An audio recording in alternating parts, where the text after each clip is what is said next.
জয় নিতাই, জয় শ্রী রাধেশ্যাম। আজ আমি আপনাদের বগুলা বনের কাহিনী শোনাবো। ভগবান শ্রীকৃষ্ণের সখাদের কথা আমরা সবাই জানি, শ্রীদাম, সুদাম, দাম, বসুদাম। এই যে প্রধান প্রধান কয়েকজন সখা আছে, তাদের মধ্যে একজনের নাম ছিল সুদামা। তো এই সুদামা এবং তার পরিবারের একটা প্রিয় গাভী ছিল, যার নাম ছিল বগুলা। তো এই বগুলা মায়ের দুধ বিক্রি করে, এই বগুলা মায়ের দুধ থেকে ছানা, ঘি, মাঠা, বিভিন্ন ধরনের খাদ্যদ্রব্য প্রস্তুত করে বিক্রি করে তা দিয়ে তাদের পরিবারের ভরণ পোষণ চলত।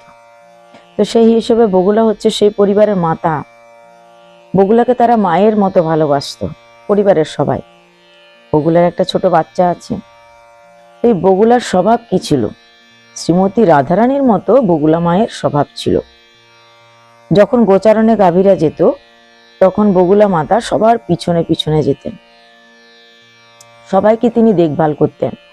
কোনো বাচ্চা পিছনে ছুটে গেছে কিনা, কারো কোনো বিপদ হয়েছে কিনা, কেউ পিছনে রয়ে গেল কিনা, সেগুলো সব দেখে শুনে সবাইকে নিয়ে তিনি আগে এগিয়ে যেতেন।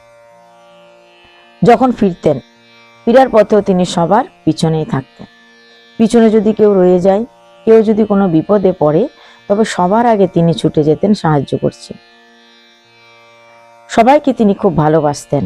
সব বৎসদেরকে তিনি নিজের বৎসের মতোই স্নেহ ভালোবাসা প্রদান করতেন।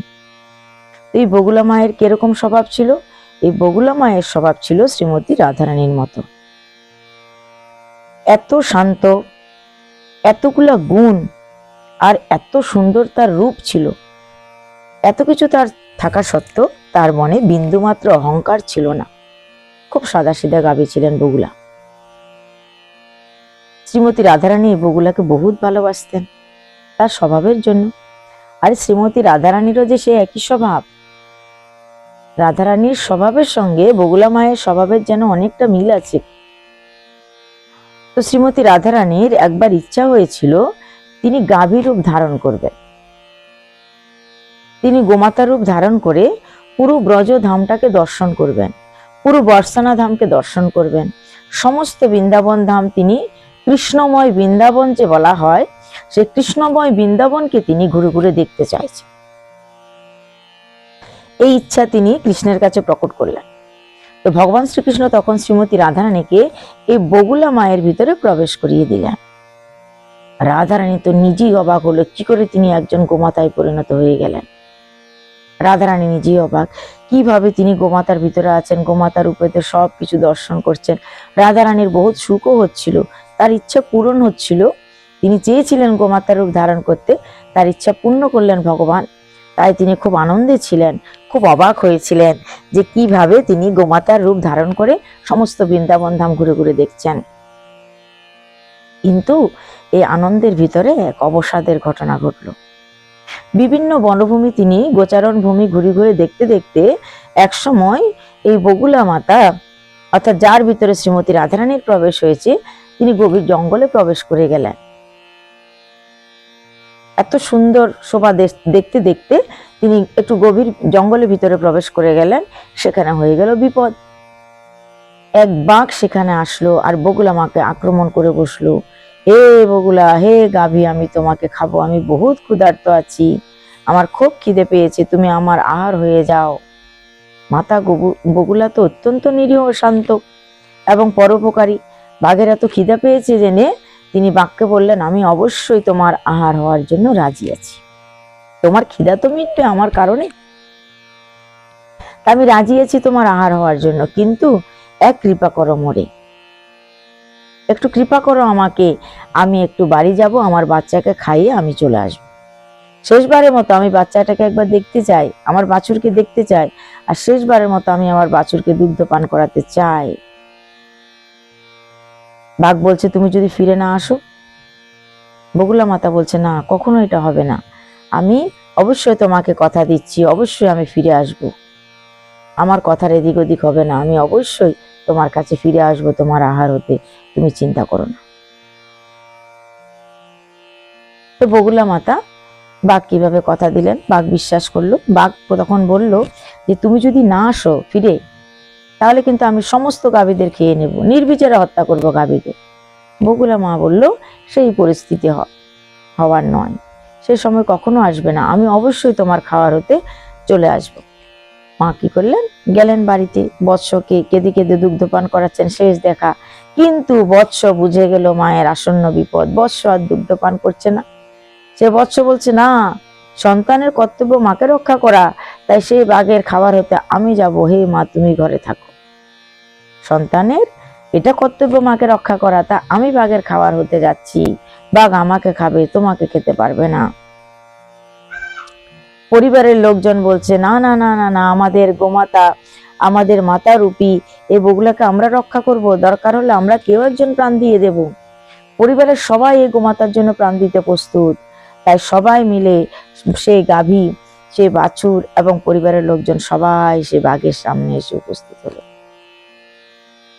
সে বাঘকে বলল, দেখো তুমি বগুলাকে ছেড়ে দাও, আমাকে খাও, আমাকে খাও, আমাকে খাও। সবাই বলছে আমাকে খাও, আমাকে খাও, ছোট বাচ্চাটাও বলছে আমাকে খাও। কিন্তু নির্দয়ী বাঘ, তার মনে কোনো করুণা ছিল না। সে তার আহার চায়, সে তার ক্ষুধা নিবারণ করতে চায়। বগুলাকে বলছে, আমি কিন্তু সবাইকে খেয়ে নেব। বগুলা মা বলছে, না, আমি তোমার কথা মতো এসেছি, তুমি কেবল আমাকেই খাও, বাকি কাউকে কোনো কষ্ট দিও না। বাঘ বলছে, তোকে তো আমি খাবই, কিন্তু তোকে খাওয়ার পর আমি একে একে সবাইকে খেয়ে নেব, সবাই এসছে এখানে, এ সুযোগ হাতছাড়া করা যায়? রাধারানী তো সে গোমাতার শরীরে উপস্থিত আছে। সেই সময়, মহা বিপদের এই সময়ে বলরাম দাদা সেখানে উপস্থিত হলেন, আর সেই বাঘকে কঠোর শাস্তি প্রদান করলেন। তিনি বাঘকে মারলেন না, ছেড়ে দিলেন। তারও একটা কারণ আছে কেন তিনি বাঘটাকে ছেড়ে দিয়েছিলেন সেদিন। বলরাম দাদার সে শক্তি, সামর্থ্য, সাহস সবই ছিল, বীর বিক্রম সবই ছিল সেই বাঘটাকে হত্যা করার মতো, সে বাঘটাকে বধ করার মতো সবকিছুই সামর্থ্য থাকা সত্ত্বেও তিনি বাঘটাকে কেবল আহত করে ছেড়ে দিয়েছিলেন। তো বলরাম দাদা কেন সেদিন বাঘটাকে মারলেন না, সেটা একটা কারণ ছিল, অন্য প্রসঙ্গ, সেটা আমি পরে আপনাদের শ্রবণ করাবো। তো বলরাম দাদা সেই বাঘটাকে ছেড়ে দিলেন। রাধারানী সেই গোমাতার ভিতরে থেকে নিস্তার লাভ করলেন, বহুত প্রসন্ন রাধারানী। রাধারানী বেরিয়ে আসলেন, সেই গোমাতার রূপ থেকে তিনি বেরিয়ে আসলেন। পরিবারের লোকজন সব আনন্দিত হলো, কারো কোনো কষ্ট হলো না, কারো কোনো দুঃখ হলো না, সপরিবারে সবাই খুব ভালো, খুব আনন্দে ছিলেন। তো শ্রীমতী রাধারানী দেখলেন একটা গোমাতার জন্য পরিবারের সবাই প্রাণ দিতে প্রস্তুত। এই গোমাতার জন্য, বগুলা মায়ের জন্য তার সন্তান প্রাণ দিতে প্রস্তুত। এই গোমাতার জন্য তার গৃহস্থ, যে বাড়িতে সে থাকে, সবাই প্রাণ দিতে প্রস্তুত। তার মায়ের মতো স্বভাব এই বগুলার, তিনি মায়ের মতো ভালোবাসা দিয়ে সবাইকে লালন পালন করেন। গোমাতার এই রূপ, গোমাতার এই স্নেহ ভালোবাসা দেখে রাধারানী প্রভাবিত হয়েছিলেন। গৃহস্থদের এই ভালোবাসা দেখে রাধারানী প্রভাবিত হয়েছিলেন। তাই শ্রীমতী রাধারানী যেই বনে এই ঘটনা ঘটেছিল সেই বনটার নাম রেখে দিলেন বগুলা বন। যেই বনে এই ঘটনা ঘটলো সেই বনটার নাম এখন অবধি বগুলা বন নামে পরিচিত। তাই বৃন্দাবনে যারা যাচ্ছেন বা যাবেন, বগুলা বন অবশ্যই দর্শন করবেন। রাধারানীর একটা প্রিয় স্থান, রাধারানীর সঙ্গে সম্পর্কযুক্ত একটা ঘটনা সেখানে ঘটেছিল। রাধারানীর সেখানে গোমাতার রূপ দর্শন হবে। তাই ওই বগুলা বন দর্শন করলে রাধারানীর অহেতুকী কৃপা লাভ হবে। পুরো বৃন্দাবনটা বা বৃন্দাবনের যে কোনো স্থানটা অত্যন্ত পবিত্র স্থান। তো বিশেষ গুরুত্বপূর্ণ এই কারণে এই বগুলা বন, গোমাতা তো ভগবানের সব থেকে প্রিয়, আর সেই সময় রাধারানীও গোমাতার ভিতরে ছিলেন। তাই ভগবান শ্রীকৃষ্ণের প্রিয় রাধারানী এবং প্রিয় গোমাতা দুইজনের এক স্থানে অবস্থানের যে লীলাটা, সেই লীলাটারই অপার একটা শক্তি, একটা কৃপা অনুভব হবে। তাই সেই স্থান অবশ্যই আপনারা দর্শন করবেন। আজকে বগুলা বন সম্পর্কে আমরা শ্রবণ করলাম। পরবর্তীতে বৃন্দাবনের যে অন্যান্য বন আছে, দ্বাদশ বন, সেই বিভিন্ন বন সম্পর্কে আমরা শ্রবণ করব, আপনাদের শোনাবো সেই বিভিন্ন বনগুলোর নাম, কি করে নামকরণ হয়েছিল, কিভাবে এক একটা বনের এক একটা নাম হয়েছিল। আজকে এ পর্যন্তই। জয় নিতাই, জয় শ্রী রাধেশ্যাম।